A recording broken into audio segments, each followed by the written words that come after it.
Today you are going to practice mixing the three primary colors to make secondary colors. You will be mixing red, yellow, and blue.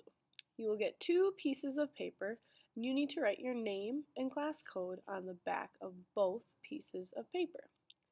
When you are done writing your name and class code, you can put your pencil aside and make sure that you have a paint shirt on. Flip your first piece of paper over and then you are going to fold that in half. You are going to be mixing one new color on one half of the sheet and then another new secondary color on the other half of the sheet. So where you folded it, you're going to stop painting and then you will mix a new color on the other half. Your first color you are going to mix is going to be with yellow and red. So I will come around and I will give you some yellow and red paint just like this. And then you will take your large paintbrush and begin to mix those two colors together. When you are using that large paintbrush, you are welcome to stir the paint up to mix it. You can go back and forth with long, smooth brush strokes, but you want to fill your paper with color, but try not to go over the edge. Look at what color you have made when those two colors mix together. Now make sure, again, you're not going over the edges of the paper or that middle fold that you made because you're going to be mixing another color later. Also be careful not to rip your paper and maybe hold on to the edge with your opposite hand. After you have mixed your first color, you will need to clean out your brush. Start by wiping it off on a paper towel and then touch it into the bottom of your water cup and then slide it up the side and wipe it off on your paper towel.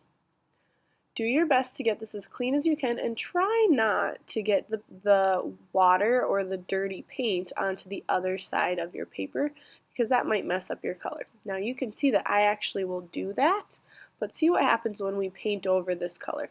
So if you do make a mess on your paper, try to gently wipe it up with your paper towel and then we will try to paint over it. I will not bring you your second two colors of paint until I see that your paintbrush is mostly cleaned up and wiped off on your paper towel. Then I will bring over the yellow and blue paint. I will give you a little bit of that on your paper and you will take your clean and dry brush and use that new brush to mix the yellow and blue together on your paper. Again, be careful not to rip your paper, hold on to the edge with your opposite hand, and when you're done mixing your yellow and blue together, wipe that off onto a paper towel, touch it into the bottom of your water cup, and clean that brush. After you have filled your first piece of paper with paint, it will then go to the drying rack. And when you have brought it to the drying rack, you will then take your second piece of paper and I will come around with two more colors, red and blue, and this time you're going to fill this entire piece of paper with red and blue and you're going to fill it all the way to the edges. So long, smooth, even brush strokes, and you want that paint to go all the way to the edge of every edge of your paper, and it will probably go onto your messy mat, and that is just fine. So go ahead and mix those two colors together and get your entire paper filled with that color. Once you have filled your paper with color, make sure to again wipe off your brush on a paper towel, clean it off in your water cup, put it away.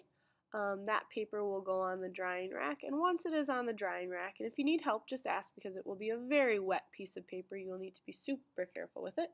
Once it's on the drying rack, then you will need to wipe off your messy mat. And if you use a wet paper towel to wipe off some of the wet paint, you can, but then make sure to use a dry paper towel to dry off your messy mat so that it is not really dirty and gross for the next class. Good luck mixing those primary colors to create secondary colors.